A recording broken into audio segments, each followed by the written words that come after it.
கூலி படம் பார்த்தனால அவங்க ரொம்ப பிஸியாக இருந்தனால அது நடக்காமல் போயிடுச்சு. இந்த கூலி படம் பிளாப் ஆகி போச்சுட்டாங்க. கரெக்டாக நீ அங்கே யாரும் போக மாட்டாங்க. அதனால் ஃபுல்லாக இந்த கூலி நிஜ கூலி இவங்க தான். ஆச்சி கொழுக்கட்டை மாவு வந்தாச்சு.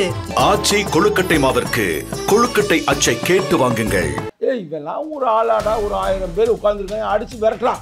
நைட்டு தூக்குறாங்களா, இதான் சனாதன புத்தி, சனாதனம்னா என்னன்னு கேட்குறாங்க. இதான் சனாதனம். சரி, அவன் தான் ஒரு சங்கி பைய செய்யறானா, நீங்க திராவிட மாடல்ல நீங்க செய்யலாமா? இதே என் கேள்வி. பிரைவேட்டா கொடுத்ததை நாங்கள் ஏற்றுக்கொள்ள மாட்டோம். இது எங்க கட்சியுடைய கொள்கை முடிவு. எங்க கொள்கை முடிவே எதுவும் பிரைவேட்டா கொண்டு போகாத, அதை கவர்மெண்டை எடுத்து நடத்து. ஆல்மோஸ்ட் பிரைவேடைசேஷன் போயிடுச்சு. இன்னும் ஒரு 4 மண்டலம் தான் அரசு கிட்ட இருக்கு, மாநகராட்சி கிட்ட இருக்கு. இது எல்லாமே தனியார் கிட்ட தான் இருக்கும்போது தனியார் கிட்ட எனக்கு பணி நிரந்தரம் கொடுன்னு எப்படி கேட்க முடியும்? நான் சொல்றேன், ரிப்பன் பில்டிங்கை வித்துருவோமா, பிரைவேட்ல கொடுத்துருவோமா? சட்டமன்றத்தை எதுக்கு நடத்துறாங்க? சட்டமன்றத்தை ஏழை விட்டோம்னா ஆள் எடுத்து ரெடியா இருப்பாங்க, விட்டுறாங்களா? அதுக்கு தேவை எடுக்கிறேன். மக்களுக்கு சர்வீஸ் பண்ணல வரல. ராம்கி என்ற நிறுவனம் நம்பர் 1 ஷீட்டிங் நிறுவனம், ரெக்கார்டு இருக்கு. சொல்லட்டுமா நானு? அப்ப அவனுக்கு ஏன் நீ கொடுக்குற? அப்ப அவன்கிட்ட எவ்வளவு காசை வாங்கின? நீ ஏன் பிரைவேட்? அவன் பிரைவேட் கொடுத்த நீ கம்பெனி சரியான கம்பெனியா? அது ஏற்கனவே தவறான கம்பெனி, நீதிமன்றமே அவனை வார்ன் பண்ணி. அப்ப அந்த கம்பெனி எடுத்து இன்னொரு கம்பெனி வச்சா வாழ்த்துறோம். முதல்வர்களே, நீங்கள் நல்ல மகிழ்ச்சியாக வாழ வேண்டும், இந்த மக்களுக்கு தொடர்ந்து பாடுபட வேண்டும். ஆனால் நாங்கள் வாழ்த்துறோம். அண்ணன் சேகர்பாபு வாழ்த்துறாரு, நீங்கள் சொன்ன மாதிரி அந்த அக்கா வாழ்த்துது. ஆனால் மக்கள் வாழ்த்துறையே. அந்த மோடி அமித்ஷாவை போலவே இவர்களும் செயல்படுகிறார்களோ, யாரு தமிழக ஆட்சியாளர்கள் அப்படின்னு சந்தேகம் வருது. எங்களுக்கு இல்லை பிரதர். சில இயக்கங்கள் இவங்கெல்லாம் தான் தூண்டி விடுறாங்க, பின்னாடி இருந்து இவங்களை தூண்டி விடுறாங்க அப்படின்ற சில விமர்சனங்களும். அறிக்கை பாபு ஆர்ப்பாட்டத்தில் இறங்கிட்டாங்க. ஒவ்வொரு ஊரில் ஆர்ப்பாட்டம் நடந்து கொண்டு இருக்கிறது. ஆனால் அப்படி நினைக்காதீங்க. அதாவது நாங்கள் சொல்கிறோம், அழுத்தம் கொடுக்குறோம், ஆனால் அவங்க காதில் கேட்கல. சரிங்களா? அதுக்காக அவர் ரொம்ப அமைதியாக சொன்னாருன்னு நீங்கள் நினைக்கலாம். Calm before the storm stood to the conquer. புலி பதுங்குதுன்னா பாயிறதுக்கு. அதை கொஞ்சம் புரிஞ்சுக்கிறோம். புரியாமல் பைத்தியக்காரத்தனமாக தெரிஞ்சா சிக்கல் எல்லா பேரும். நிறைய பேர் எவ்வளோ நாள் பதுங்கிட்டே இருப்பீங்கன்னு கேட்குறாங்க சார். ஸ்டாலின்னு உங்களுக்கு பேர் வச்சா, ஏன் எங்கள் அப்பா பேர் வச்சாரு? நானே ஒரு கம்யூனிஸ்ட் தான், பாதி கம்யூனிஸ்ட் தான் நீங்கள் பேசுனீங்க. உண்மையிலேயே அந்த கம்யூனிஸ்ட் மனநிலை உங்களுக்கு இருந்துச்சுன்னா. Chennai Silk Saree Sale. Latest collections at unbelievable prices. Up to 50% offer or branded gifts. T Nagar, Velachery, Cropate and Thiruvallur. Camera that fits in your palm and captures for beyond. All new Vivo X200 FE. Pre-book now. News clips நேயர்களுக்கு வணக்கம். இன்றைய சிறப்பு நேர்காணலில் நம்மோடு விசிகாவிலிருந்து சங்கத்தமிழர் இணைந்திருக்கிறார். வரவேற்று நிகழ்ச்சிக்கு போகலாம். சார் வணக்கம். சார் வணக்கம். தூய்மை பணியாளர்கள் பிரச்சனை, அரசு கையாண்ட விதம், இப்படி பல சர்ச்சைகள் நம்ம பார்த்துட்டு இருந்தோம். அந்த கைது, அதை ஒட்டி நீங்கள் நிறைய விஷயங்கள் பேசுனீங்க. ஆனால் தமிழக அமைச்சரவை கூட்டத்தில் ஒரு முக்கியமான 6 அறிவிப்புகளை தூய்மை பணியாளர்களுக்குன்னு அரசு கொடுத்துருக்காங்க. அவங்களுக்கு வீடு, 10 லட்ச ரூபாய் காப்பீடு, ஒருவேளை பணியில் இறந்துட்டா அதுக்கான ஊதியம், அப்புறம் அவங்களுடைய குழந்தைகளுக்கு உயர்கல்விக்கான உதவித்தொகைன்னு முதல்வர் ஒரு 6 அறிவிப்பு கொடுத்துருக்காரு. இது ரொம்ப லேட்டாக கொடுத்துட்டாங்க. இதை முன்னாடியே கொடுத்துருந்தா இந்த விஷயங்கள்லாம் கூட தவிர்க்கப்பட்டிருக்கலாம் அப்படிங்கிற மாதிரிலாம் சில விஷயங்களை சொல்கிறாங்க. நீங்கள் எப்படி பார்க்குறீங்க ஒரு கூட்டணி கட்சியாக?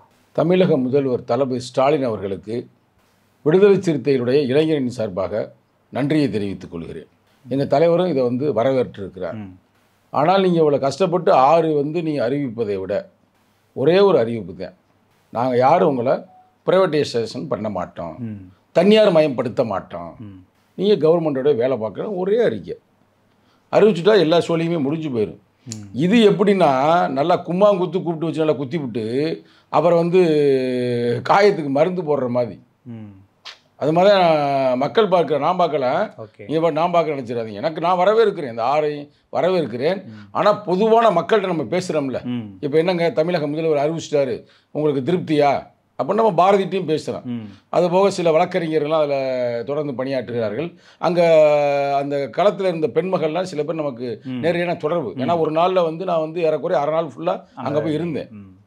அவங்க யாருமே அதை பெருசாக ஏற்றுக்கொண்டதை போல் தெரியவில்லை. எங்களுடைய கோரிக்கை என்னங்க, சாதாரண கோரிக்கை. நாங்கள் இந்த அரசாங்கத்தை நம்புகிறோம். இந்த பணியை நாங்கள் ஒரு தெய்வ பணியாக செய்கிறோம்.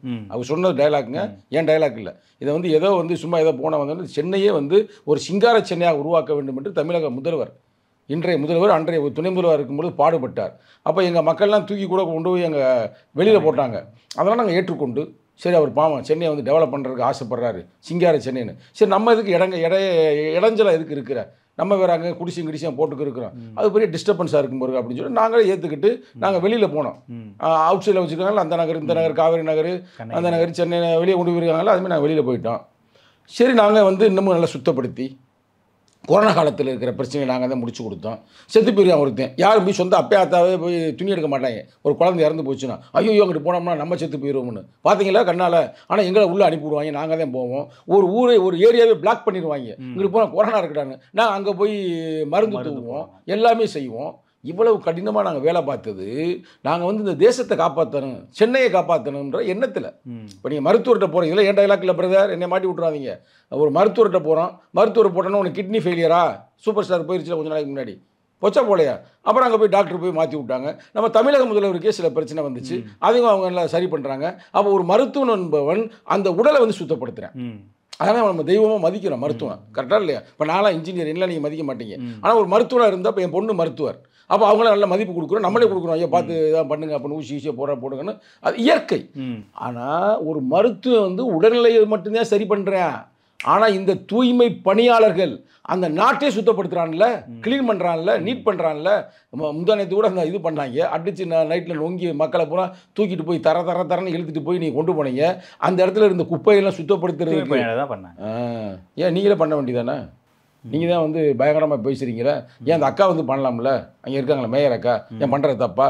ஏன் அந்த அண்ணன் பண்ணலாம்ல, ஏன் அமைச்சர்னா பண்ணக்கூடாது சட்டமாக இருக்குது? அமைச்சர் தான் கூட்டுறாங்களே, ஏன் பிரதமரே கூட்டுறாரு பார்த்தீங்களா பார்க்கலையா? க்ளீன் இந்தியா அப்படின்னு சொல்லி ஏன் வரை போய் சுத்தப்படுத்திடலாம்ல பிரதர்? இதெல்லாம் வந்து நம்ம வந்து ஏதாவது சொன்னோம்னா மேற்கொண்டு கூட்டணியில் இருக்கிறோம், அது ஒரு சிக்கலாகி போயிடும். இல்லை இது ஒரு கண் துடைப்பு அப்படின்ற மாதிரி தான் பார்க்குறீங்களா? ஏங்க இதை வந்து அதாவது அப்படி நான் சொல்லலைங்க பிரதர், என்னையே திருப்பி வந்து மம்பள மாட்டுறீங்க. மக்கள் சொல்றாங்க. இல்லை நீங்கள் களத்தில் இருந்தீங்கல்ல, அதனால தான் அதைத்தான் நாங்கள் மக்கள்கிட்ட நான் கேட்குறோம்ல. என்ன மக்கள் இப்படிலாம் சொல்லிட்டாங்களே, உங்களுக்கு என்ன பிரச்சனை? ஒன்றும் பிரச்சனை இல்லை, கம்முன்னு இருங்க அப்படின்ட்டு. இப்போ 200 பேர் வேறு காலையில் பேரணி போனீங்களே அப்படின்னு சொல்லும்போது அவங்க நக்கல் பண்ணுறாங்க. அப்பயும் 200 கேட்குறாங்க. உங்களுக்கு நான் என்ன சொல்கிறேன் புரியுதா புரியலையா? இந்த ஊபி 200 சொல்லுவாங்கல்ல, அது மாதிரி சொல்கிறாங்க. என்ன நக்கல் பண்ணுறாங்க. என்னங்க அந்த 200க்கு நீங்கள் என்கிட்ட பேசுகிறீங்களா அப்படின்னு. பிரதர் நான் அப்படிலாம் பேசுகிற ஆள் இல்லை. யதார்த்தமாக எப்படிங்க அவர் கொடுத்து உங்களுக்கு சாட்டிஸ்ஃபைடாக என்னன்னா, நாங்கள் பேக்கடிக்க மாட்டோம். இப்போ வேணும்னா நீ ஆகஸ்ட் 15 என்பது எங்களுக்கு ஒரு மதிப்புக்குரிய நாள், இந்தியாவுடைய சுதந்திர நாள், புரட்சி அம்பேத்கர் உருவாக்கிய இந்திய அரசியலமைப்பு சட்டத்தின் ஒரு சிறப்பான நாள். ஆனால் நாங்கள் இப்போ அமைதியாக இருக்கிறோம், மீண்டும் நாங்கள் போராட்டத்தை தொடங்குவோம் அப்படின்னு அந்த மக்கள் சொல்கிறாங்க. எனக்கு என்னென்னா ஒரே தீர்வு, ரொம்ப எளிமையான தீர்வு, வளவள கொலலாம் இல்லை. ஏன் வந்து இந்த தூய்மை பணியாளர்களை நீ ஏன் பிரைவேட்டுக்கு கொடுக்குறீங்க? இல்லை என்னன்னா ஏற்கனவே இருக்கிற மண்டலங்களில் 8 மண்டலங்கள் முன்னாடி கொடுத்தாங்க. எடப்பாடி பழனிசாமி ஆட்சியில் 2 மண்டலங்கள், அதுதான் எடப்பாடியே கழட்டி விட்டாச்சு. இப்போ திரும்ப 2 மண்டலம் தொடர்ச்சியான தனியார் மயமாக்கப்பட்டு வர சூழ்நிலையில் நம்ம தனியார் மயமாகும் போது நம்ம பணி நிரந்தரம்னு கேட்கறதே நம்ம சரியான வாதம் தானே? அது ஆல்மோஸ்ட் பிரைவேடைசேஷனுக்கு போயிடுச்சு. இன்னும் ஒரு 4 மண்டலம் தான் அரசு கிட்ட இருக்கு, மாநகராட்சி கிட்ட இருக்கு, மீது எல்லாமே தனியார் கிட்ட தான் இருக்கும்போது தனியார் கிட்ட எனக்கு பணி நிரந்தரம் கொடுன்னு எப்படி கேட்க முடியும்? அதாவது 21/1/2021 தமிழக முதல்வர் தளபதி ஸ்டாலின் ஒரு லெட்டர் பேடில் எழுதி கொடுக்குறாரு. உங்களெல்லாம் வந்து நான் வந்து பார்த்துக்கிறேன், ஒன்றும் பயப்படாதீங்க அப்படின்னுமே நம்பிட்டாங்க இந்த மக்கள்லாம். குத்திட்டாங்க கும்மாங்குத்தா. நாங்கள் வேறு சப்போர்ட்டில் இருக்கிறோம்ல விடுதலை சிறுத்தைகளும் குத்திட்டாங்க. குத்துறவனுக்கு நீ என்ன பண்ணணும்? அந்த அவர் வந்து எடப்பாடி வந்து தவறு செய்தனால தான் தூக்கி விட்டாங்க. அப்போ நீங்களே இப்படி செஞ்சீங்கன்னா நீங்கள் இன்னொரு எடப்பாடியா தளபதி ஸ்டாலின் அப்படின்னு நான் கேட்குற பிரதர், அது மக்கள் தான் கேட்குறேன். அதனால் இவருக்கு வந்து நானே ஒரு தீர்வு கொடுக்குறேன், நல்ல தீர்வு கொடுக்குறேன். நான் வந்து கூட்டணி கட்சியில் நான் தீர்வை நோக்கி தான் பயணிக்குமே தவிர நான் சர்ச்சையை உருவாக்கக்கூடாது. என்னன்னா இவர் அமைதியாக வந்து கொடுக்குறது நல்லது. எப்படி தனியார் மயம் வேண்டாம், இதுலையாவது ஒன்று ஃபாலோ பண்ணி நம்ம மக்களுங்க யாருங்க அவங்க? நம்ம மக்கள். ஏங்க பாத்ரூமுக்குள்ளே நான் சொல்கிறேங்க ஓப்பனாக, என் பிள்ளைகளே சரி நேரம் பாத்ரூம் போய் டபுள் அமுக்குன்னா நம்ம பார்க்குறதுக்கே அருவருப்பாக இருக்கும். ஏன் நம்மதே பார்க்குற அருவருப்பாக இருக்கும். இதெல்லாம் தாண்டி இந்த மக்கள் வந்து இன்றைக்கி தான் கொஞ்சம் டெக்னாலஜியோடு கொஞ்சம் பண்ணுறாங்க. நான் எனக்கு தெரிய ஒரு 10-15 வருஷத்துக்கு முன்னாடி இவங்க தலையில் சுமந்துட்டு போனாங்க. இதெல்லாம் மறக்க முடியுமா? ரயில்வேல இவங்க சுத்தப்படுத்தினாங்க. அதெல்லாம் பேசணும்னா நம்ம கண்ணீர் விட்டுருவோம் பிரதர், சாதாரண விஷயம் இல்லை. இதெல்லாம் வந்து பார்க்காம இதில் விளையாடுறது. நான் ஒன்று ஞாபகப்படுத்துகிறேன் உங்களது நேரத்தில், புரட்சி அம்பேத்கரத்தை இந்த கொண்டாட முடியும். வேறு யாரை கொண்டாந்தோம்னா இதை சர்ச்சைக்காக பேசுகிறேன்றாங்க. நான் அம்பேத்கரே கொண்டு வரேன், அடுத்து எங்கள் தலைவரையும் சொல்கிறேன். இதெல்லாம் புரியணும்ன்றக்காக. ஏன்னா தமிழக முதல்வர் பக்கத்தில் இருக்கிறவங்க எதை ஏடிபிடியே சொல்லி விடுவாங்க. அவருக்கு அவர் நல்ல மனுஷங்க, அவர் எனக்கு தெரியும், அவர் ரொம்ப நல்ல மனிதர். ஆனால் அவர் ஏடிபிடியே சொல்கிறாங்க. அவருக்கு தயவுசெய்து ஒன்று நான் சொல்ல விரும்புகிறேன். அதாவது தலித்து மக்கள், ஒடுக்கப்பட்ட மக்கள், சாதாரண வெடி குண்டு இல்லை, வெடி குண்டு ஒரு இடத்துல போட்டாதே வெடிக்கும். இவர்கள் வந்து கிடங்கு, வெடி மருந்து கிடங்கு அப்படி தகன்னு எரிஞ்சுக்கிட்டு இருக்கு. எவனாவது 10 வச்சான் கதை முடிஞ்சு. ஆனால் 10 வச்சிருவாங்க ஒருக்கே போகிற போக்க பார்த்தா. அதனால் ரொம்ப எச்சரிக்கையாக செயல்பட வேண்டும். என்ன அவங்க கேட்டாங்க, சொத்துல கேட்டாங்க. அந்த அம்மா பேசுது, உன் சொத்துல நாங்கள் கேட்டோமா இல்லை வேறு எதுவும் கேட்டோமா, கொலையாக அடிக்கிறாங்க. குண்டக்க மண்டக்க லஞ்ச ஊழல் இருக்குங்க. இது நடந்த பேசிக்க தெரியுமா உங்களுக்கு? சொல்லக்கூடாது கூட்டினது. நான் உண்மையை சொல்கிறேன், எல்லா அமைச்சரையும் சொல்ல, எல்லா மாவட்ட செயலையும் சொல்கிறேன். இது என்ன தெரியுமில்ல, இது பிரைவேட்டாக போனதுக்கு காரணமே யார்? எடப்பாடி செஞ்சது காரணம் என்ன தெரியுமில்ல? நான் வீடு சொல்லுங்க, நீங்கள் வாட்டுக்கு முன்னாள் அமைச்சர் இந்த அமைச்சர் நினைச்சிடறாங்க, முன்னாள் அமைச்சர் சொல்கிறேன். இப்போ இந்த அமைச்சர் செஞ்சுருக்கலாம், தொடர்ச்சி தானே. என்னம்மா பண்ணியிருக்கிறாங்க? இந்த வேஸ்டேஜ் மேனேஜ்மெண்ட் இருக்குது பார்த்தீங்களா, ரீசைக்கிளிங்கில் இதை பூரா உரமாக உருவாக்குகிறார்கள். இந்த உரம் பல வெளிநாடுகளுக்கும் சென்று கொண்டு இருக்கிறது. ஆகையால் இந்த பிரைவேட் கம்பெனிகள், இந்த ராம்கி போன்ற கம்பெனிகள்லாம் இதை எடுத்து இதில் பல கோடிகள் அடிக்கிறாங்க. கடைசியில் இந்த ஒடுக்கப்பட்ட மக்களுடைய அந்த இதில் போய் கையை வைக்கிறாங்க பிரதர். அதுக்கு தேவை எடுக்கிறேன், மக்களுக்கு சர்வீஸ் பண்ணல. ராம்கி என்ற நிறுவனம் நம்பர் 1 ஷீட்டிங் நிறுவனம், ரெக்கார்டு இருக்கு, சொல்லட்டுமா நான்? அப்போ அவனுக்கு ஏன் நீ கொடுக்குற? அப்போ அவன்கிட்ட எவ்வளோ காசை வாங்கின, எந்த அமைச்சர் வாங்கின கண்டுபிடிக்கணும்ல. நான் கேட்குறேன், துணை முதல்வர் எங்கெங்கே போனார்? அப்பாவே பாவம் ரொம்ப டயர்டாக இருப்பார், அங்கே இங்கிட்டு போக முடியாது. நான் ஏற்றுக்கிறேன், அவர் வயசில் பாவம். பிள்ளையை சேர்த்துருக்கிற உங்களுக்கு துணை முதல்வர் கொண்டாந்து, துணை முதல்வருடைய வேலை என்ன நினைக்கிறீங்க? ஒரு காலத்தில் பாப்பாப்பட்டி கீரிப்பட்டியில் எலெக்ஷன் நடத்த முடியாதுன்னு பிரச்சனை இருக்கும் பொழுது டாக்டர் கலைஞர் கருணாநிதி அவர்களுக்கு பக்கபலமாக இருந்து இவரே நடத்தினார். ஆனால் அதற்காக நாங்கள் வாழ்த்து தெரிவித்தோம். இப்போ அது பிரச்சனை வருது இல்லை, நீங்கள் போக வேண்டிய ஸ்பாட்டுக்கு போக வேண்டியது. என்னங்க பிரச்சனை? போயிருக்கணும், போய் நேராக போய் என்ன பிரச்சனை, வாங்க மக்களே என்ன உங்களுக்கு பிரச்சனை, ரைட்டு இவ்வளோதான் பிரச்சனையா, என்னங்க உட்காந்துருந்து ஏறக்கூட 1000 பேருங்க, 1000 பேர் மக்கள்கிட்ட பேசி முடிச்சுட்டு என்ன உங்களை பிரைவேட்டுக்கு கொடுக்கக்கூடாது, அவ்வளோதானே. இதனால் வர்ற வரவு செலவு என்ன, எவன் இதில் சீட்டிங் பண்ணேன்? நிச்சயமாக நீங்கள் நல்ல மனிதர், நான் உங்களை குறை சொல்ல. எந்த அமைச்சர் சீட்டிங் பண்ணால் தூக்கி அவனை வெளியில் தூக்கி போட்டு டக்கு நீ கவர்மெண்ட் கொடுத்தினா இது எவ்வளோ பெரிய வரலாறு. அரசோட கொள்கை முடிவு, மயிறு முடிவு, எல்லாம் பேசிக்கிறீங்க. அரசுடைய கொள்கை முடிவு என்னங்க கொள்கை முடிவு? அப்போ நீ எல்லாத்தையும் வித்துருவோமா? நான் சொல்கிறேன், ரிப்பன் பில்டிங்கை வித்துருவோமா? பிரைவேட்டில் கொடுத்துருவோமா? சட்டமன்றத்தை எதுக்கு நடத்துகிறாங்க? சட்டமன்றத்தை ஏழை விட்டோம்னா ஆள் எடுக்க ரெடியாக இருப்பாங்க, விட்டுறாங்களா? என்ன பேசிக்கிறீங்க? என்னங்க ராணுவ பகுதி எப்படி ஏழை கொடுக்க முடியாது? ராணுவ பகுதி அது. சட்டமன்றத்தை மட்டுங்க வேலை பார்க்குற ஆளுங்க, அப்போ அங்கே இருக்கிற எம்எல்ஏலாம் எடுத்துருவோங்க. எடுத்துட்டு நீ வேலை பார்ப்போம், உனக்கு மாதம் சம்பளம் போகிறோம், ஏன் பிரைவேட் எடுக்கக்கூடாது? இதெல்லாம் அயோக்கியத்தனம் பிரதர். நீங்க மத்தத நீ கொடுக்க பிரச்சனை இல்ல. மேயர் இன்னும் நுட்பமா என்ன சொல்றாங்க அப்படின்னா, நீங்க உங்களுக்கு பணி பாதுகாப்பு, பணி நிரந்தரம் இல்ல, பணி பாதுகாப்பு உறுதி பண்ணுவோம். பிரைவேட் நிறுவனம் அதை ரன் பண்ணாலும் ஓனர்ஷிப் எங்க கிட்ட தான் இருக்கு. ஓனர்ஷிப் நாங்க சென்னை மாநகராட்சி தான் இருக்கு, வேற ஒன்றும் இல்ல. கமிஷன் வாங்கிட்டு இருக்கிறாங்க. நான் தான் சொல்றேன்ல, கூட்டம் இருந்தா அந்த ஓப்பனா தானே பேசுறேன். கமிஷன் வாங்குறாங்க, ஓனர்ஷிப் வச்சிருக்கோம், எங்களை மீறி எதுவும் பண்ண முடியாது, நீங்க தைரியமா ஒன்றும் பண்ண வேண்டாம். அக்கா பிரியா அவங்க பேரு, அக்கா நீங்க ஒன்றும் செய்ய வேண்டாம். நீ ஒடுக்கப்பட்ட சமூகத்தை சார்ந்த ஒரு பெண்மகள் தான், அந்த வழி உங்களுக்கு தெரியும் சரியா. தயவு செய்து அங்கே முதலமைச்சர்கிட்ட பேசி இல்லை துணை முதலமைச்சர்கிட்ட பேசி இது சிக்கல், கொள்கை முடியாது எந்த முடிவு அதெல்லாம் எடுக்காமல் அந்த மக்கள் கண்ணீரை தொடங்கி என்ன ஓப்பனாக போட்டுமா.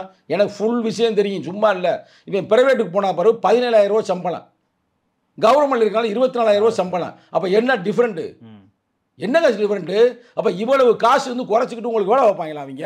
அதுக்கு தான் முதல்வர் 6 ஸ்கீம் அறிவிச்சிருக்காரு. உங்களுக்கு வீடு, அதில் 30 லட்சம் வீடு இருக்கு. ஸோ உங்களுக்கு அதில் வீட்டு வாடகை, பசங்களுக்கு படிக்க வைக்கிறதுக்கான இது, இந்த மாதிரி பைசாலாம் கொஞ்சம் குறையுது இல்லை? அப்போ அந்த வீட்டு வாடகை நான் வரவேற்கிறேன், எங்கள் தலைவர் வரவேற்கிறார். ஆனால் அந்த மக்கள் வரவேற்கவில்லை. அந்த மக்கள் என்ன சொல்கிறார் என்றால், எங்களை பிரைவேட்டாக அனுப்பாதீங்க, கவர்மெண்ட்டுக்கு என்னை கொண்டாங்க, கவர்மெண்ட் வேலை நாங்கள் பார்க்குறோம். நீங்களாம் கவர்மெண்ட்ல வேலை பார்க்குறீங்க. முதல்வர் அவர்களே, நீங்கள் கவர்மெண்ட், நீங்கள் 24 hours/7 வேலை பார்க்க. ஆனால் நாங்கள் தொடர்ந்து வேலை செய்து கொண்டு இருக்கிறோம் இந்த மக்களுக்காக. திடீர்னு நாளைக்கே ஒரு சுனாமி வந்துருச்சுன்னா நாங்கள் தான் இறங்கணும், நாளைக்கே ஒரு கொரோனா வந்துருச்சுன்னா நாங்கள் தான் இறங்கணும். நீங்களாம் சேஃபாக போய் உட்காந்துருவீங்க ரைட்டா? அக்கா பிரியா உட்பட சேஃப், ஏன் நான் உட்பட, நீங்கள் உட்பட கம்முனு. நீ கூட பாவம் மீடியான்றால போய் கலந்து கூட போகலாம் ரைட்டா, என்ன நடக்குது. அப்போ நாங்களாம் அமைதியாக வீட்டை விட்டு வெளியேற மாட்டோம். நாங்களாம் ஒரு வருஷம் வெளியே வரல பிரதர். அப்போ நானே எப்படின்னா அப்போ அவங்களே எப்படி பார்த்துக்கோங்க. அப்போ இந்த மக்கள், இந்த உழைக்கும் மக்கள் நேரம் போறான்ல, பணத்தை அல்றான்ல, பணத்தை எரிச்சது யாருங்க, பணத்தை போச்சது யாருங்க? சும்மா டென்ஷன் ஆகிட்டு இருக்காங்க. ஏதோ ஒரு காலங்காத்தால பேசுறீங்களா, கொஞ்சம் அமைதியாக பேசிக்கிறீங்களா? அயோக்கியத்தனம் பிரதர், அயோக்கியத்தனம், திருட்டுத்தனம். ஓப்பனாகவே சொல்றேன்ல, இது என்ன உனக்கு பிரச்சனை? ஒரு 1000 பேர் 2000 பேர் அந்த பகுதியில் இருக்கிறேன், மற்ற அளவில் நீ விட்டுட்டேன்னு சொன்னேல, அவனையும் கொண்டா. நான் சொல்றேன் கவர்மெண்ட் கொண்டு வா, அப்பதான் நீ வேலை வாங்க முடியும். இல்ல இது என்னன்னா, மக்கள் தூய்மை பணியாளர்கள் போராடிட்டு இருந்த வரைக்கும் இதுல எந்த இதுவும் இல்ல. இதுக்குள்ள சில இயக்கங்கள் இவங்கெல்லாம் வந்துதான் தூண்டி விடுறாங்க, பின்னாடி இருந்து இவங்களை தூண்டி விடுறாங்க அப்படின்ற சில விமர்சனங்களும் சமூக வலைதளங்கள்ல தூண்டத்தான் செய்வாங்க. நல்லா கேட்டுக்கிறீங்க, நீங்க ஆளுங்கட்சி, அவன் மக்கள் போராடுறேன். அப்ப எதிர்கட்சிக்காரனுக்கு என்ன வேலை? நீங்க என்ன செஞ்சீங்களோ அதைத்தான் இவன் செய்வேன். அது வேறு தூண்டுதல் இல்ல, அந்த மக்களுக்கான ஒரு பாதுகாப்பு. அதுக்குள்ள ஒரு நயவஞ்சகமா கூட தூண்டலாம். தூண்டுற அளவுக்கு நீங்க ஏன் விடுறீங்க? என் கேள்வி அதான். நீ போப்பா ஸ்பாட்டுக்கு. நான் திருப்பி என்ன சொல்றேன், திருப்பி போய் அனுப்புங்க, உங்க பிள்ளைய அனுப்புங்க, நேராக போய் ஸ்பாட்டில் பேசுங்க. தூக்கலே யாரா நீலாம் இங்கே வர்ற, நான் தானே இதை மக்களுக்கு பாதுகாப்பு செய்யலாம்ல. செய்யறதுக்கு என்ன பிரச்சனை? ஒரு நட்டமும் இல்லை. ஏன் செய்யலைன்னு மட்டும் கேளுங்க. சொல்லட்டுமா? கரெக்டாக சொல்லட்டுமா? மேலே வந்து அந்த அதானி அம்பானிக்காக மோடியும் அமித்ஷா வேலை பார்க்குறாங்க. எல்லாத்தையும் விற்று தின்றாங்க. நம்ம வீட்டில் சொல்லுவாங்க, தருதலை பிள்ளைடா, இருக்கிற பூரா விற்கிறானா, நான் கஷ்டப்பட்டு சேர்த்துன்னு அப்பா சொல்லுவார். பிள்ளை எல்லாத்தையும் விற்று தின்னு. அது காங்கிரஸ் ஆட்சியில் எல்லாத்தையும் பிரைவேட் பிறகு கவர்மெண்ட் ஆக்குனாங்க, நேரு உட்பட, இந்திரா காந்தி அம்மா உட்பட. ஆனால் இவங்க வந்தாங்க. இப்போ இந்த 2 வருஷம் முடிஞ்சு 3ஆவது வருஷம் ஆரம்பிச்சிருச்சு. விற்று திங்கிறதே பொழப்பு. எல்லாத்தையும் வித்துடுறது. எல்லாம் கொண்டு வரா கொண்டு பிரைவேட்டா. சரி, அவன் தான் ஒரு சங்கி பைய செய்கிறானா? நீங்கள் திராவிட மாடலில் நீங்கள் செய்யலாமா? இதே என் கேள்வி. அவன் கொள்கை முடிவுன்னு அவன் அறிவிச்சு செய்யட்டுங்க. நீ ஏன் பிரைவேட்? அவன் பிரைவேட் கொடுத்தது நீ கம்பெனி சரியான கம்பெனியா? அது ஏற்கனவே தவறான கம்பெனி, நீதிமன்றமே அவனை வான் பண்ணிருக்கு. அந்த கம்பெனி எடுத்து இன்னொரு கம்பெனி வச்சா எந்த கம்பெனி வேணாம். நான் என்ன சொன்னேன், இந்த கம்பெனியே எப்படின்னா இன்னும் வராத கம்பெனி எப்படிலாம் இருக்கு. இவன் ஏன் எடுக்கிற பிரைவேட்ல? அதை சொல்லுங்க, நீங்க முதல்ல சொல்லுங்க. பிரைவேட்ல நான் ஒரு கான்ட்ராக்டருங்க, கான்ட்ராக்டர் சர்வீஸ் பண்ணுவேனா? லாபத்தை வச்சு தானே செய்வேன். அப்ப இதனால லாபம் கிடைக்கிறா நம்ம எடுக்கிறேன். Correct sir. சர்வீஸ் பண்றாங்க சொல்லுங்க. தனியார் மயமா தான் நீங்க சொல்ற ஆபத்துகள் இருக்கு. இங்க தான் அரசும் மாநகராட்சியும் ஒரு ஹோல்டு வச்சிருக்காங்கல்ல கையில, ஒரு கடிவாளம். நீங்க ஒரு ஹோல்டு வைக்க தேவையில்ல. ஒரு ஹோல்டு நீங்க வைக்க தேவையில்ல. உங்களுக்கே ஹோல்டு இருக்கான்னு பாருங்க. ரைட்டா? நீங்க செய்ய வேண்டிய முதல் வேலை, கண்ணை மூடிக்கிட்டு அறிவிங்கன்றேன். கண்ணை மூடிக்கிட்டு நான் வந்து சொல்றது வந்து, பிரதர், நான் வந்து அட்வைஸ் பண்ண நினைக்காதீங்க. நான் ஒரு தோழமையோடு சூட்டுறேன். தோழமை சூட்டல் தான். அதுக்கான எதிர்த்து நான் சொல்லலை. இது வந்து ரொம்ப சிக்கல முடியும் பிரதர். இதுக்கு நான் அம்பேத்கரை நான் திருப்பி எடுக்கிறேன். அம்பேத்கரை தான் எடுக்கணும், வேற வழி இல்லை. அம்பேத்கர் அழகாக கணிச்சிருக்கிற என்ன சொல்றாருன்னா, வருங்காலங்களில் நான் இல்லாமல் போவேன். அந்த காலகட்டத்தில் ஒரு சில கட்சிகள் சனாதானத்தையும் முதலாளித்துவத்தையும் மட்டும் மையமாக வைத்து சாதி புத்தியும் மத புத்தியும் வளர்ப்பார்கள். அப்ப நாடே குட்டிச்சவராக போய்விடும். அந்த காலகட்டத்தில் என்ன ஃபாலோ பண்ற தொண்டர்கள் உயிரை கொடுத்தாவது நாட்டை காப்பாற்ற வேண்டும் சொல்றாரு அம்பேத்கர். கரெக்டாக வருதா இல்லையா? சனாதானம்ன்றது என்ன? இவெல்லாம் ஒரு ஆளாடா, ஒரு 1000 பேர் உட்காந்துருக்காங்க, அடிச்சு விரட்டலாம், நைட்டு தூக்குனாங்களா, இதான் சனாதன புத்தி. சனாதனம்னா என்னன்னு கேட்குறாங்க பாரு, இதான் சனாதனம். விளக்க நான் கேட்குற சொல்கிறேன், சிம்பிளாக சொல்கிறேங்க. நைட்டு பூரா அவனை வந்து விட்டு நீதிமன்றமே சொல்லலையா? நீதிமன்றம் என்ன சொல்லுச்சு? அந்த இடம் வந்து போராடக்கூடிய இடம் இல்லை, ஆனால் உங்கள் போராட்டத்தை நாங்கள் வரவேற்கிறோம் நீதிமன்றம் சொல்லுதுங்க. ஆனால் அதே நீதிமன்றம் அடுத்த நாள் சொல்லுது, அதுக்கு நைட்டில் போய் அடிப்பியா? நீதிமன்றம் சொல்லியிருக்கா சொல்லியா? நைட்டில் போய் தூக்குவியா? ஏன் பகலில் போய் பேச்சுவார்த்தை பேசி முறையா நீ கலைய வை சார். உங்களுக்கு தெரியும், பகலில் தேவையில்லாத சில சட்ட ஒழுங்கு சிக்கல்கள்லாம் வரும். இந்த மாதிரி இது நீதிமன்றம் தெரியாதா? அப்போ நீதிமன்றம் ஏன் வான் பண்ணுது? அது அப்படி தானே சார் செய்ய முடியும். நான் கேட்குற கேள்வி இப்படி சொல்ல கரெக்ட். நீதிமன்றம் ஏன் திருப்பி சொல்லுது? திருடர்களை போல் இரவில் போய் ஏன் அவங்களை வந்து தூக்கிட்டு போனீங்க, இழுத்துட்டு போனீங்க? அப்போ இதுக்கு பேர் தான் சனாதன புத்தி. நான் சொல்கிறேன். அப்போ முதலாளித்துவம்ன்றது என்ன? அந்த சனாதன புத்தி எதற்காக வருகிறது? பிரைவேட்டாக ராம்கி கொடுக்கணும்.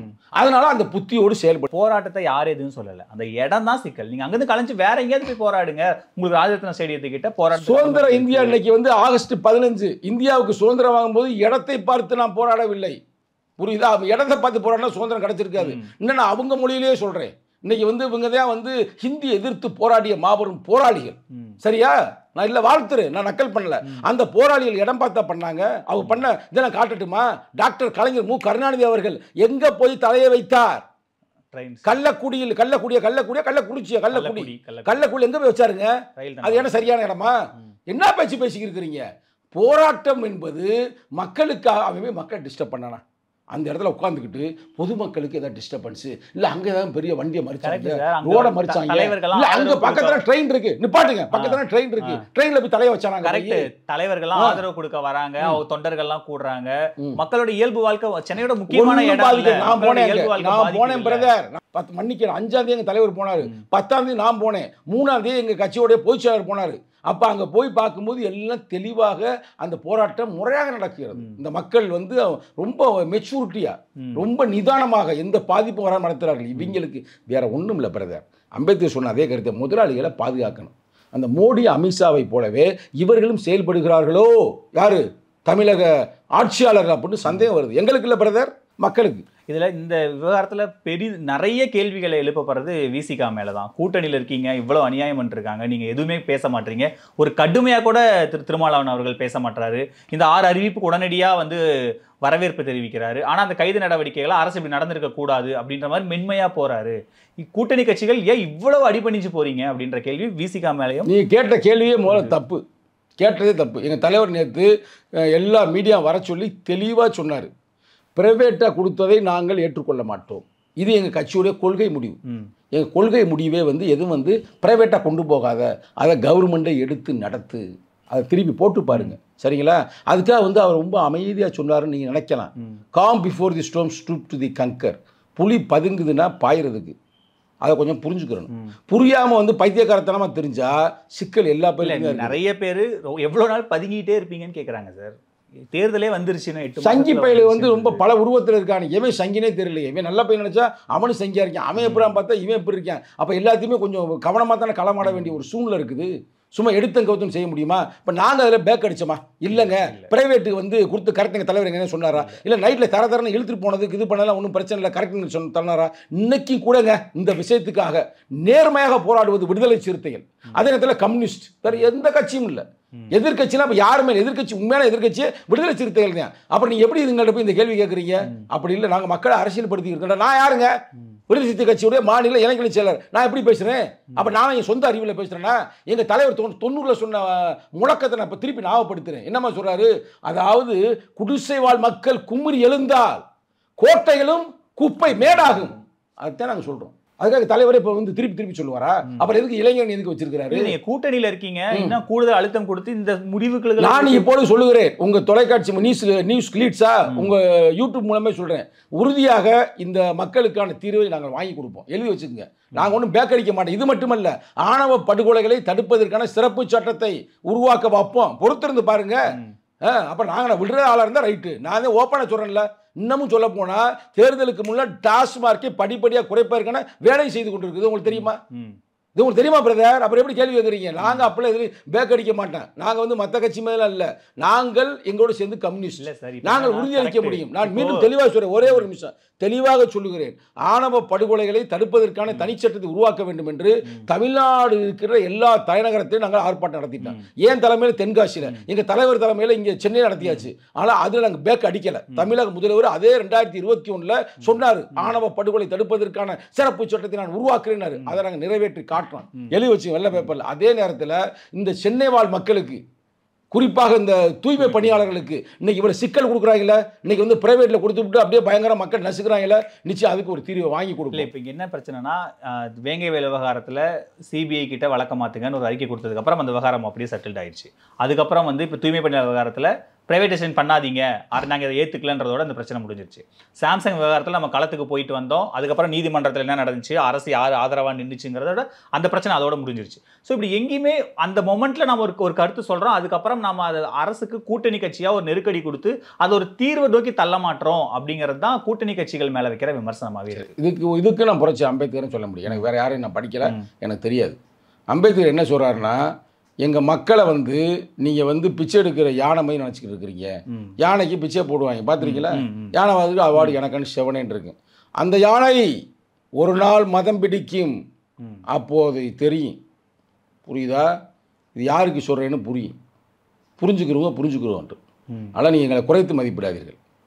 எங்களை மட்டும் இல்லை, கம்யூனிஸ்ட் குறைத்து. இன்னைக்கு கூட கம்யூனிஸ்ட் தான் களத்தை நிற்கிது. எங்களோட வீரியமாக செயல்படுகிறார்கள். இன்னைக்கு கூட அண்ணன் சண்முகம் பயங்கரமான அறிக்கை கொடுத்துருக்காரு. பார்த்தீங்களா? பார்க்கலையா? அறிக்கை அவங்க ஆர்ப்பாட்டத்தில் இறங்கிட்டாங்க. ஒவ்வொரு ஊர்லேயும் ஆர்ப்பாட்டம் நடந்து கொண்டு இருக்கிறது. ஆனால் அப்படி நினைக்காதீங்க. அதாவது நாங்கள் சொல்கிறோம், அழுத்தம் கொடுக்குறோம், ஆனால் அவங்க காதில் கேட்கலை. இன்னும் காது சவு கிளியற மாதிரி தொடர்ந்து நான் கொடுப்பேன். எதிர்க்கட்சியில் என்ன சொல்றாங்கன்னா, பக்கத்துல இருக்கிற நீங்க சொல்லியே கேட்கலன்னா தூரத்துல இருந்து நாங்க சொல்றது எப்படி கேட்கும்? பக்கத்துல இருக்கிற நீங்க தான் இன்னும் சத்தமா. ஆமா, எதிர்க்கட்சிக்காரங்க நல்லா சொல்லிட்டு தான் இருக்காங்க. எதிர்க்கட்சிக்காரன் எங்கேயாவது ஆர்ப்பாட்டம் பண்ணானா, எங்கேயாவது போராட்டம் பண்ணானா, சரி இந்த பையன் ஒருத்தன் கவின் செத்து போனானே அங்க போனாங்க எதிர்க்கட்சிக்காரங்க. சும்மா இருங்க பிரதர், நீங்க வாட்டி எதிர்க்கட்சி. நாங்க தாங்க விடுதலை தான் உண்மையான எதிர்க்கட்சி. அவங்க எல்லாம் எதிர்க்கட்சியே இல்ல. அவங்க பூரா வந்து சங்கி பையோட சேர்ந்து அவங்களே சரண்டர் ஆகி ஆகா சூப்பராக தான் பண்றாங்க, ஆணவ படுகொலையை தடுப்பதற்கு தனிச்சட்ட உருவாக்காம இருக்கிறது சூப்பர் தான், இந்த மக்களை கொடுமைப்படுத்துறது சூப்பர் தான், அடுத்து நம்ம ஆட்சிக்கு வந்துடணும் அவங்க கனவுல திடுறாங்க. அப்படிலாம் இல்லை. மக்களுக்காக நேர்மையாக உண்மையாக நாங்கள் போராடுகிறோம், தொடர்ந்து அழுத்தம் கொடுக்குறோம். நாங்கள் பேக் அடிக்க மாட்டோம். நீ கேட்குற கேள்வி புரியுது, ஏன் தீர்வை நோக்கி நகரலை அப்படின்னு கேட்குறீங்க. தீர்வை நோக்கி நிச்சயமாக நகருவோம், அதில் எந்த மாற்று கருத்தும் இல்லை. நீங்கள் பொறுமையாக இருங்க. இன்னொரு எனக்கு ஒரு சின்ன சந்தேகம் இருக்குது. என்ன சந்தேகம்னா, நீதிமன்றம் ஒரு வாரத்துக்கு முன்னாடி ஒரு கருத்து சொல்லுச்சு, அது தீர்ப்பல்ல, ஒரு கருத்து சொல்லுச்சு.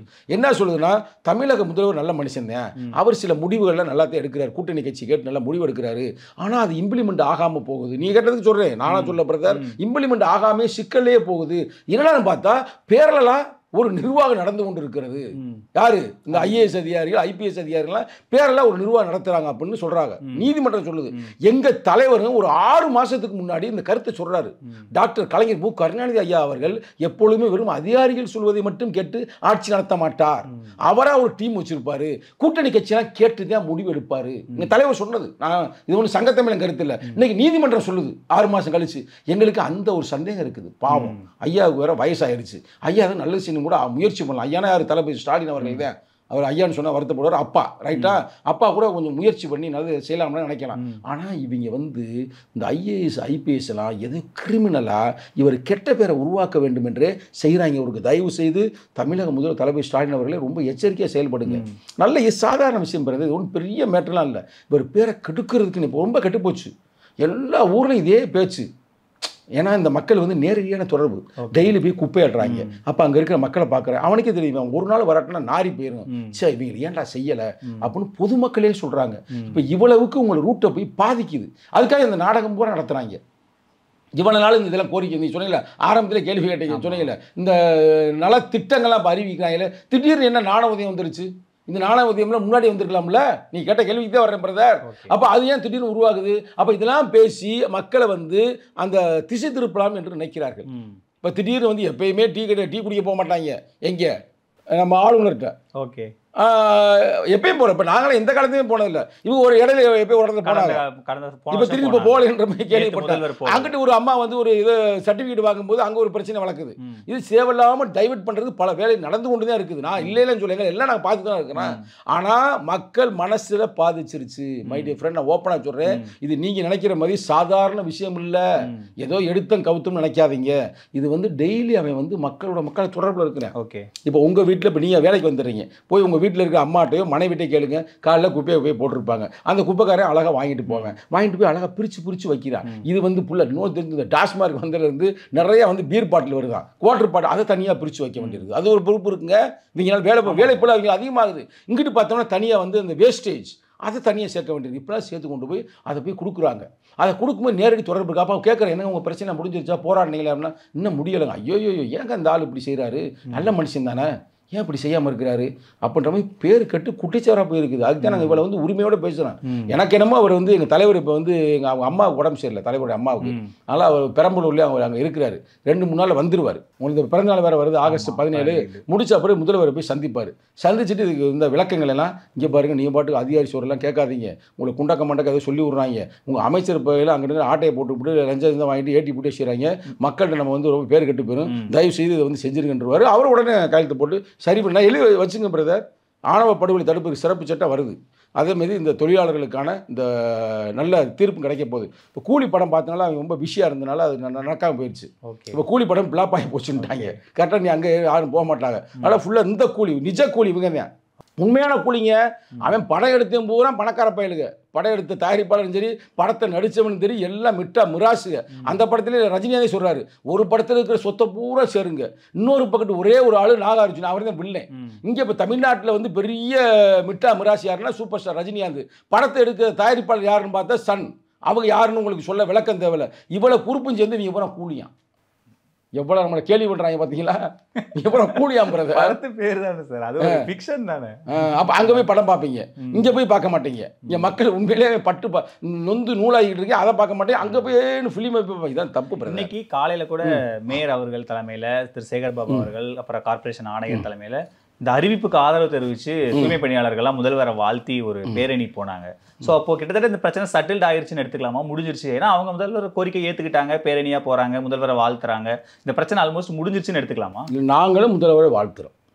வாழ்த்துறோம். முதல்வர்களே நீங்கள் நல்ல மகிழ்ச்சியாக வாழ வேண்டும், இந்த மக்களுக்கு தொடர்ந்து பாடுபட வேண்டும். ஆனால் நாங்கள் வாழ்த்துறோம். அண்ணன் சேகர்பாபு வாழ்த்துறாரு, நீங்கள் சொன்ன மாதிரி அந்த அக்கா வாழ்த்துது. ஆனால் மக்கள் வாழ்த்தலையே. மக்கள்கிட்ட நாங்கள் தான் தொடர்பில் இருக்கிறோம்ல, எங்கள் மக்கள்கிட்ட போய் கேட்க சொல்லுங்கள். அவங்க கரெக்டாக இந்த 200 பேர் தான் கூட்டியாந்துருக்குறாங்க. அதே 201 கூட கூட்டியாராமல் நியூஸ் பேப்பரில் போட்டுக்கிறாங்க 200 அப்படின்னு போட்டுக்கிறாங்க கரெக்டாக. அதனால் வந்து பிரதர், அதாவது மண்டையை மறைச்சாங்க, ஏன்னா கொண்டையை மறந்துட்டாங்க. நம்ம என்ன செய்ய முடியும்? அதனால் நம்ம வந்து ரொம்ப அவங்க நினச்சி நம்ம ரொம்ப வருத்தமாக இருக்குது. தமிழக முதல்வர்கிட்ட மட்டும் இவங்க கரெக்டாக போய் சொன்னாங்கன்னு வச்சு, வேறு ஒன்றும் இல்லை பிரதர், இந்த பேட்டியை மட்டும் எடுத்து தமிழக முதல்வருக்கு போட்டாங்கன்னா எழுதி வச்சுக்கோங்க, ஆர்டர் போட்டுருவார். டேய் கரெக்டாக சொல்கிறான்டா சங்கத்தமிழ், அவன் சொல்கிற 100க்கு 100 உண்மைடா, நம்மகிட்ட மறைச்சி விட்டாங்க அந்த பைத்தியக்கார பையன், அவன் 2 பேரும் தூக்கி விட்டுருவார், என்னை மறைச்சா விட்டீங்க அப்படின்ட்டு கிளீனாக எடுப்பார். இதில் இங்கே பாருங்கள் பிரதர், ஒன்றும் பெரிய சிக்கலே இல்லை. ராம்கி நிறுவனத்தை கூப்பிட்டோம், இல்லை பிரைவேட் நிறுவனத்தை கூப்பிட்டோம், இங்கே மக்கள் ரொம்ப கோவப்படுறாங்க பிரதர், நாங்கள் நடத்த விரும்பலை, ரைட்டா அப்படின்னு சொல்லி முடிச்சிட்டோம். ஆச்சி கொழுக்கட்டை மாவு வந்தாச்சு. ஆச்சி கொழுக்கட்டை மாவிற்கு கொழுக்கட்டை அச்சை கேட்டு வாங்குங்கள். Chennai Silk Saree Sale. Latest collections at unbelievable prices. Up to 50% offer or branded gifts. T Nagar, Velachery, Cropate and Thiruvallur. Camera that fits in your palm and captures for beyond. All new Vivo X200 FE. Pre-book now.